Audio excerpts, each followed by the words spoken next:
Olá, boa tarde, queridos. Eu sou Lucilene e eu tô aqui para dar continuidade ao estudo que a gente começou na semana passada dos idosos fiéis no mundo de hoje, né? E hoje a gente vai ver algumas dicas, né, que o apóstolo Paulo dá aos crentes de Corinto para eles permanecerem firmes. Como permanecer firme? Nós temos algumas dicas, algumas coisas que a gente pode fazer para conseguir ficar firme.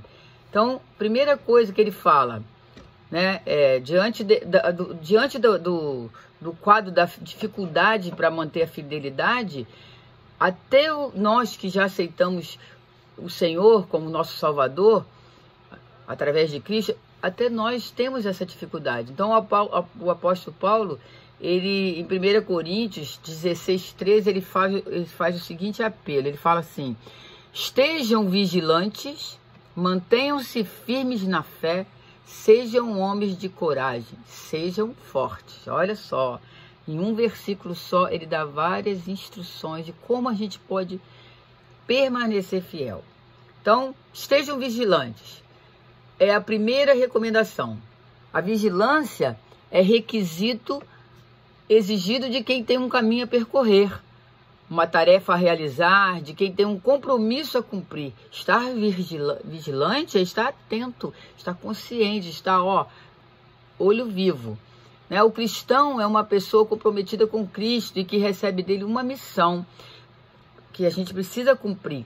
E assim como o próprio Jesus, ele declarou em João 20:21, Jesus declarou: assim como o Pai me enviou, eu os envio. Então nós fomos enviados, né, para uma missão que a gente precisa cumprir.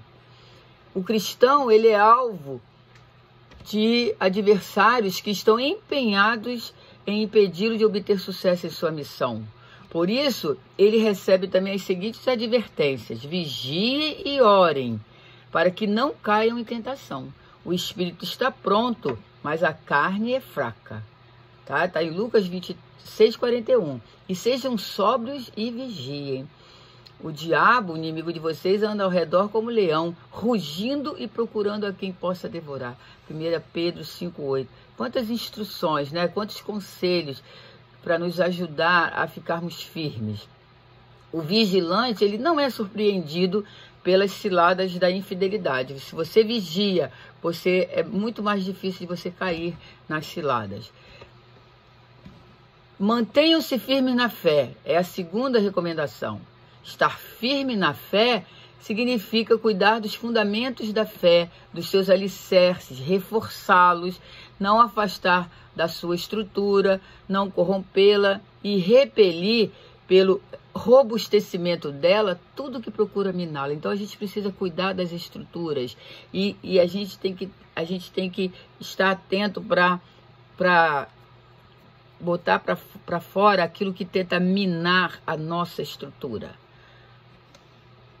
Estar firme na fé significa permanecer edificado sobre o fundamento dos apóstolos e dos profetas, tendo Jesus Cristo como pedra angular, no qual todo edifício é ajustado e cresce para tornar-se um santuário santo no Senhor. Nele vocês também estão sendo juntamente edificados para se tornarem morada de Deus por seu Espírito. Efésios 2:20-22. Nós estamos sendo edificados sobre uma pedra angular, não é sobre qualquer pedra. Então a gente tem muito mais condição de permanecer firme por causa disso. A fé em Jesus Cristo nos abre o caminho para o mundo da confiança e da entrega de nossas vidas nas mãos do Salvador. Ele mesmo nos ensina: eu sou o caminho, a verdade e a vida, ninguém vem ao Pai senão por mim. João 14:6. A firmeza na fé é a razão e o ponto de apoio para que se esteja vigilante. Ela também nos aponta a direção para a qual devemos olhar e a partir da qual nossos olhos se iluminarão para que a vigilância seja eficaz. Tendo os olhos fitos em Jesus, autor e consumador da nossa fé. Ele, pela alegria que lhe fora proposta, suportou a cruz, desprezando a vergonha, e assentou-se à direita do trono de Deus. Hebreus 12:2. Então a gente tem, né, o exemplo de Jesus, a gente tem que manter nossos olhos fitos em Jesus. Se eu mantenho os meus olhos fitos em Jesus, eu tenho muito mais condições de permanecer fiel. Sejam homens de coragem é a terceira recomendação. Significa manter uma conduta corajosa, sem medo, sem relutância, como um homem que não se acovarda, mesmo diante das mais terríveis ameaças e perigos, lembrando-se que em quem tem depositado sua fé, a quem serve porque serve. Nós estamos vivendo tempos tão difíceis, né, nessa pandemia.